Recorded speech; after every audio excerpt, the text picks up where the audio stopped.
नमस्कार साथियों, स्वागत है आप सभी का अंकित इंस्पायर्स इंडिया पर। मैं हूं अंकित अवस्थी और आप हैं मेरे साथ में एक ऐसी खबर पर चर्चा करने के लिए जो कि इस समय इंडियन मीडिया में छाई है। कारण है क्योंकि हाल ही में हमारे एक सहयोगी जर्मनी ने हमारी मजाक बनाई है। अब सहयोगी क्यों बोल रहे हैं? क्योंकि भाई बायलैटरल रिलेशंस तो है ना उसके साथ आपके। हमारी मजाक किस बात की बनाई है? हाल ही में जो हमने टॉप किया है इस बात की मजाक बनाई है। किस बात में टॉप किया है? आप जनसंख्या में नंबर 1 हो गए हैं, बधाई हो। ये तो सब होना ही था, मेहनत का परिणाम है तो उसकी बधाइयाँ मिलनी थी, लेकिन बधाइयाँ कोई इस तरह से देगा ये जब थोड़ा सा हम लोगों को हजम नहीं हुआ है। आइए पूरी कथा का विश्लेषण करते हैं, बताते हैं क्या कहानी है, कहाँ से निकल कर आ रही है, कहाँ तक जा रही है। चलिए साथियों, आप लोगों ने कुछ दिनों पूर्व विदेशी मीडिया के द्वारा किए जा रहे भारत के मजाक बनाने के अंदाज को नोटिस किया होगा। आपको याद है आज से लगभग 6 महीने पहले अक्टूबर की खबर है, हमने अंकित इंस्पायर इंडिया पर कवर की थी कि अमेरिकी अखबार में भारत की मजाक बनी थी। अमेरिकी अखबार में मजाक बनी। अमेरिका के अखबार में वॉल स्ट्रीट जर्नल में भारत के विरुद्ध पूरा एक अखबार छपा, एडवर्टाइज छपा, और उसको छापने के पीछे एक प्राइवेट कंपनी जिम्मेदार थी जिस पर इंडिया में केस चल रहा है। वो जाकर के अमेरिका के एक अखबार में पूरा पेज एडवर्टाइज निकालती है और कहती है कि अगर इंडिया में ये लोग रहेंगे तो यहां पर दिखा है, meet the officials who make India an unsafe place to invest. जहां से इन्वेस्टर चल के इंडिया आता है, अमेरिका और सिंगापुर, उनमें से अमेरिका के अंदर एक अखबार छपता है। अखबार में दिखाया जाता है कि इंडिया अनसेफ है। यह खबर 6 महीने पहले की थी। हमारे ऊपर अखबारों के द्वारा किए जा रहे प्रहारों में यह पहला नमूना ताजा था। हालांकि पुराने नमूने भी दिखाऊंगा, मैं पूरी खबर लेकर आया हूं। इसी प्रकार से कुछ दिनों पूर्व अगर हम 6 महीने पहले की ही और बात करें तो 15 अक्टूबर की खबर है, एक स्पेनिश अखबार ने इंडिया का मजाक बनाया था। आईएमएफ दुनिया को कह रहा है कि सीखना है तो इंडिया से सीखो। इसमें स्पेनिश अखबार कह रहा है इनसे क्या सीखें, ये तो सपेरे हैं, ये तो बीन बजा के सांप को नचाना जानते हैं, ये क्या हमको सिखाएंगे। These are snake charmers. India को लेकर के इन्होंने मजाक बनाई। यानी अगर आप वेस्टर्न वर्ल्ड की तरफ जाकर देखें तो ये वो लोग हैं जो कभी हमारी ही रोटियों पर पले हैं, ये वो लोग हैं जो हमसे लूट करके बने हैं, ये वो लोग हैं जिन्होंने कभी हम पर शासन करके अपने आप को अमीर बनाया है। आज वो हमारी मजाक बनाते हैं। कोई नहीं, मजाक का सिलसिला चलता रहा क्योंकि हाल ही में एक ऐसा ही कारनामा फिर हुआ। हमने आपके सामने एक सेशन किया जिसमें हमने बताया कि भारत नंबर 1 बन गया है। आज से 5 दिन पूर्व हमने एक खबर अपनी पाठशाला हमारे दूसरे YouTube चैनल पर की थी जिसमें मैंने बताया था कि जनसंख्या के मामले में हमने चीन को पीछे छोड़ दिया है और हम नंबर 1 बन गए हैं। खबर थी, इसमें हमने प्लस और माइनस दोनों बातें बताई थी। जनसंख्या होने के फायदे, जनसंख्या होने के नुकसान गिनाए थे। इसी बीच में जर्मनी का एक अखबार अपना कार्टून लेकर कूद पड़ता है, एक मीडिया हाउस कार्टून लेकर कूद पड़ता है और दिखाता है, क्या दिखाता है? German media cartoon on India's population overtaking China leave Indian fuming. क्योंकि हमने यहां क्या दिखाया था, चीन से आगे निकले हम, तो इन्होंने हमारी इसी बात की मजाक बनाई। कैसे? कि इंडिया वाले ऐसे निकले हैं चीन से आगे, चीन वाले तो बुलेट ट्रेन में चलते हैं, इंडिया वाले इस प्रकार से ट्रेन के आगे, ट्रेन के ऊपर, ट्रेन के नीचे, साइड में, सब जगह बैठे हुए दिखाई दे रहे हैं। यानी इनका मानना था कि इंडिया और चीन में अगर कंपैरिजन किया जाए तो हमें कंपैरिजन क्या इस आधार पर करना है कि हम भीड़ लेकर आगे निकल गए, या फिर चीन को देखो वो बुलेट ट्रेन से चल रहा है। आज हम इसी बारे में विश्लेषण करेंगे जर्मनी के साथ। हम समझेंगे कि जनसंख्या में हम आगे निकले हैं और जनसंख्या में जो तुमने कार्टून शो करके इंडिया के तुमने फिरकी ली है, आज हम तुम्हारी फिरकी लेंगे। तैयार हो जाओ, और तैयार हो जाओ इस बात को जानने के लिए भी क्योंकि इंडियंस आ रहे हैं। इंडियंस क्यों आ रहे हैं? क्योंकि इस दुनिया में हर 5वां व्यक्ति अब भारतीय है। तुम्हारी टॉप मोस्ट कंपनीज में जो सीईओज हैं वो अब इंडियंस आ रहे हैं। और साथियों, इंडिया के ओरिजिन के जो ग्लोबल टेकओवर्स हैं, यानी कि वो इंडियन जिन्होंने दुनिया के सामने जाकर के अपना परचम लहराया है, आज के सेशन में हमने एक बुक आपके लिए ऑडियो बुक के रूप में रिकमेंड की है जिसका लिंक कमेंट बॉक्स में पिन किया है। कुकू एफएम पर जाकर सुनिए कि किस प्रकार इंडिया ने दुनिया में अपना परचम लहराया है। साथ ही इस कुकू एफएम प्लेटफॉर्म पर आप 20 से अधिक कैटेगरीज में 10,000 से अधिक ऑडियो बुक्स को 1 महीने के पूरे सब्सक्रिप्शन में कई बार सुन सकते हैं। बकायदा अपने लिए सिलेक्शन लिस्ट बना सकते हैं, प्लेलिस्ट बना सकते हैं और इसका लाभ ले सकते हैं। और तो और ऑडियो बुक सुनने के सबसे बेहतरीन फायदे में आप मल्टीटास्किंग हो सकते हैं। चाहे फिर आप वॉक कर रहे हो, आप जिम कर रहे हो, आप सोने की तैयारी कर रहे हो, किचन में काम कर रहे हो, उन तमाम चीजों में आप ऑडियो बुक को सुन सकते हैं। इसके लिए Kuku FM Google Play Store पर उपलब्ध एक प्लेटफॉर्म है जिस पर आप जाकर के बुक्स का लाभ ले सकते हैं। साथियों, इनको सुनने की कीमत आपको प्रति माह अदा करनी होती है 99 रुपीज, लेकिन पहले महीने यदि आप मेरा रेफरल कोड अंकित 50 या कूपन कोड अंकित 50 यूज करते हैं तो आपको यह ऑडियो बुक्स 49 रुपीज में सुनने को मिलती हैं, वो भी पूरे एक महीने के लिए। आगे बढ़ते हैं साथियों, तो जैसी कहानी अभी हमने सुनी कि इंडिया ने चाइना को टेक ओवर किया जनसंख्या के मामले में, हमसे मजे लेने के लिए जर्मन्स आ गए। उनका कहना था, इंडिया वालों खुश किस बात पर हो रहे हो? इस बात पर कि तुम्हारी जनसंख्या बढ़ते बढ़ते चीन से आगे चली गई है। यदि तुम्हें इस बात की खुशी है तो यह जान लो कि चीन जिस समय सुधर रहा होगा उस समय तुम्हारी जनसंख्या बढ़ रही होगी। तुम्हारी जनसंख्या एक समय पर इंडिया की जनसंख्या चीन को टेक ओवर करके ऊपर निकलेगी और ऊपर निकल करके यही जनसंख्या आगे चलकर इंडिया को दुनिया की सबसे बड़ी जनसंख्या वाला देश बनाएगी और चीन अपनी जनसंख्या पर कंट्रोल करके तुमसे आधी जनसंख्या का रह जाएगा। यह जानकारी हमें थी, इसमें कुछ भी नयापन नहीं है कि यह जानकारी हमें नहीं थी, हमें थी। हमें यह जानकारी थी कि तुमने ये जो दृश्य दिखाया है, यह दृश्य दो ट्रेनों का कंपैरिजन नहीं, तुम हमें दिखाना चाहते हो कि हम नंबर 1 बन गए, तो ये तुम्हें बर्दाश्त नहीं हो रहा, क्योंकि तुम्हें लग रहा है कि हम जनसंख्या में नंबर 1 बन गए तो ले लो, इनके मजे ले लेते हैं। तुम्हारी एक एक चीज का आंसर करते हैं। चलो, सबसे पहले जो तुम ट्रेन दिखा रहे हो ना, ये इंजन पर आगे पीछे सब तरफ लटके हुए जो लोग तुम्हें दिख रहे हैं, मेरे प्यारे मित्र, ये जो तुम्हारी द्वारा दर्शाई गई तस्वीर है, जो कि जर्मनी के एक मीडिया हाउस जिसका नाम है डेर स्पाइजल, जिसने इस चीज को दर्शाया है, उनकी जानकारी के लिए बता दें साथियों, ये तुम्हारा बनाया हुआ कार्टून एक पाकिस्तानी कार्टूनिस्ट ने बनाया है। तुम्हारे यहां पर कोई पाकिस्तानी काम करता है, उसे भारत की तरक्की हजम नहीं हो रही। आप में से कुछ लोग कहेंगे, अच्छा जनसंख्या बढ़ने में भी तरक्की है क्या? अजी नहीं, जनसंख्या तो एक बहाना है, नेचुरल प्रक्रिया है, वो तो बढ़ के आगे आनी ही थी, कोई अचानक थोड़ी हुआ है। हम लोग बहुत दिनों से इस बारे में चर्चा करते आ रहे हैं कि 2023 में भारत की जनसंख्या चीन को क्रॉस कर जाएगी। ये कोई आज की बात थोड़ी, ना जाने 5 साल से इस बारे में चर्चा चल रही है। ये तो अचानक नहीं हुआ। लेकिन अचानक क्या हुआ? इस कार्टूनिस्ट का तुम्हारे इस मैगजीन में जाकर यह सब छापना। क्यों?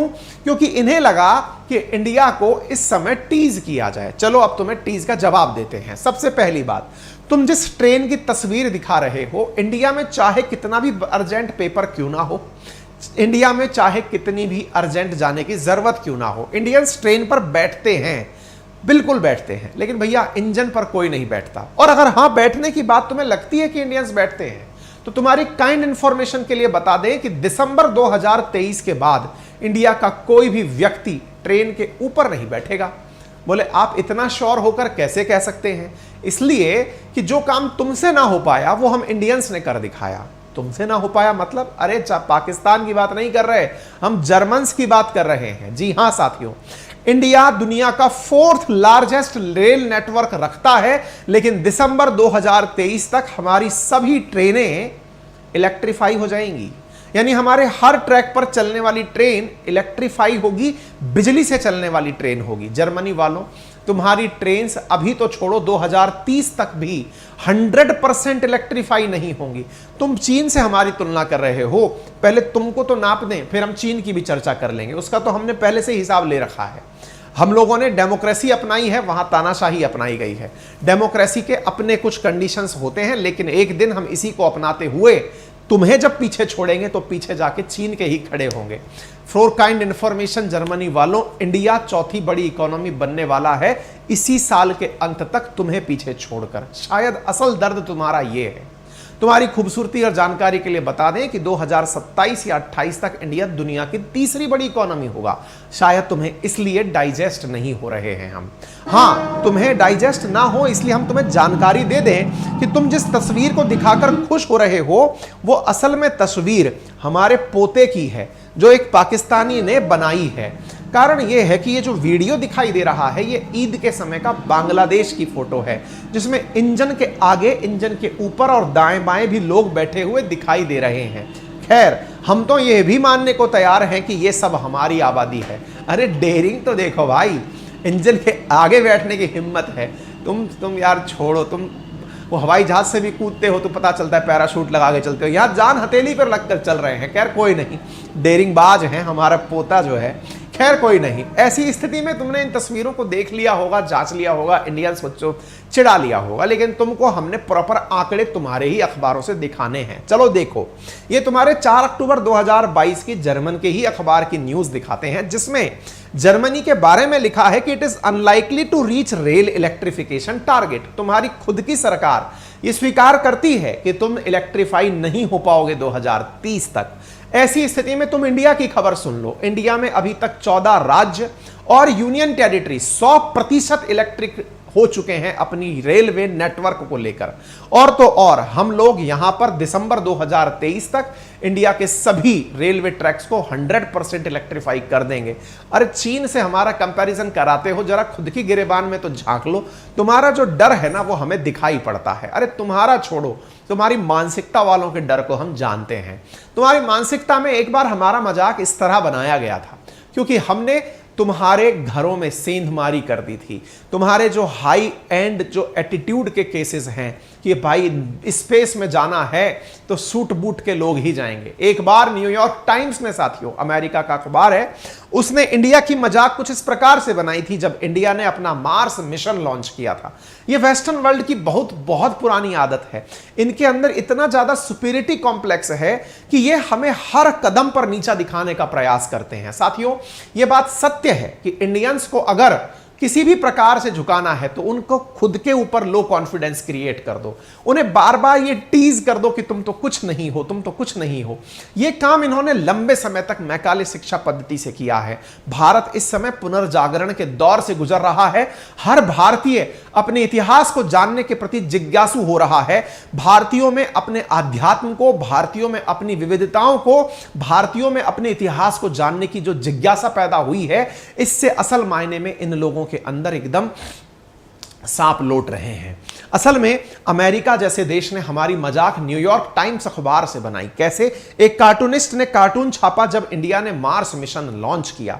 इंडिया को इस प्रकार से दिखाया कि हम एक फार्मर की भूमिका में आते हैं और फार्मर की भूमिका में आकर चप्पल पहनकर भैंस हाथ में लेकर और नॉक नॉक करते हैं कि हमें एलीट स्पेस क्लब में शामिल कर दो, क्योंकि हमने मार्स पर मिशन भेज दिया। कोई बात नहीं, हमने मार्स पर मिशन भेजा, तुमने मजाक बनाई, हमने अपने द्वारा प्रतिकार भी किया इस बात का, और फाइनली तुमने माफी भी मांगी, पर माफी से कुछ होने वाला नहीं था।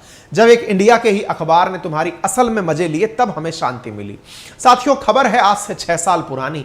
इंडिया ने 104 सैटेलाइट एक ही बार में अपने एक ही रॉकेट से लॉन्च किए। इंटरेस्टिंग बात यह थी कि उन सैटेलाइट्स में इन्हीं एलीट क्लास के लोगों के सैटेलाइट्स भी थे जो अंतरिक्ष छोड़ने भेजे गए थे। तब टाइम्स ऑफ इंडिया ने इनकी फिरकी ली थी और कहा था कि देखिए, अंदर बैठा हुआ है वही व्यक्ति जो एलीट स्पेस क्लब में आना चाहता है, और अपने अपने रॉकेट लेकर ये सब सूटेड बूटेड लोग गेट बजाकर इंडिया से कह रहे हैं कि हमारे रॉकेट से, हमारे सैटेलाइट्स को अपने रॉकेट से छोड़ दीजिए। ये समय का चक्र है। ये तय है कि हमने पहली बार सैटेलाइट एक बैलगाड़ी पर लाद कर लेकर गए, फिर छोड़ा था। लेकिन ये याद रखो, 75 साल की आज़ादी के भीतर हम तुम्हारी बगल में आकर खड़े हो गए हैं, और जिस द्रुत गति से हम जा रहे हैं, जिन्होंने कभी हम पर शासन किया था वो टॉप 10 में कहीं दिखाई नहीं पड़ रहे हैं। विचार करो, इतने साल की अधीनता, हमने 200 साल अंग्रेजों की अधीनता रखी और उससे भी कई गुना साल हमने विदेशी आक्रांताओं का शासन अपने यहाँ रखा। उसके बावजूद भी आज इंडिया दुनिया की 5वीं बड़ी इकोनॉमी है। माना हमारी पर कैपिटा इनकम कम है, लेकिन हम लोग कंधे से कंधा मिलाकर एक दिन एक बांस का इतना बड़ा गुच्छा बना लेंगे ना कि तुम्हें तो सोच, मतलब छोड़ेंगे नहीं।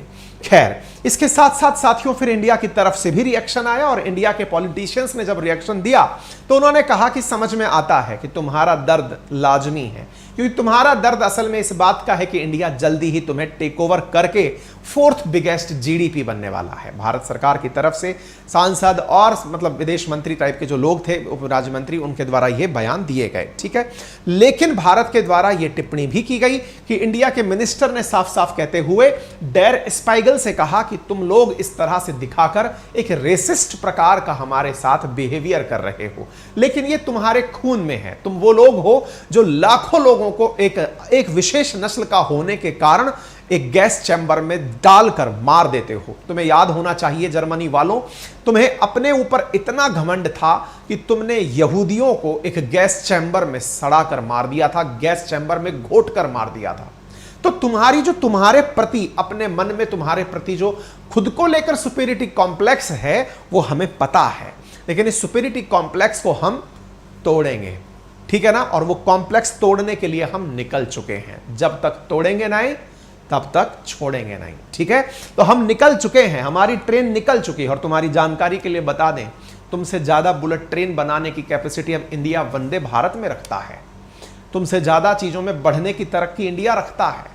कोई नहीं, हमको यह चैलेंज बर्दाश्त है। हम सब मिलकर लगे हुए हैं और इंडिया 4th लार्जेस्ट इकोनॉमी इस साल तुम्हें छोड़ करके ही बनने वाला है। चाहो तो इंडिया कहां से उठकर आया था देख सकते हो। जहां वर्ष 2000 तक इंडिया कहीं नहीं था, आज चलता हुआ इंडिया 2030 तक 3rd लार्जेस्ट इकोनॉमी भी बनेगा, वो भी तुम्हारी नजरों के सामने होगा।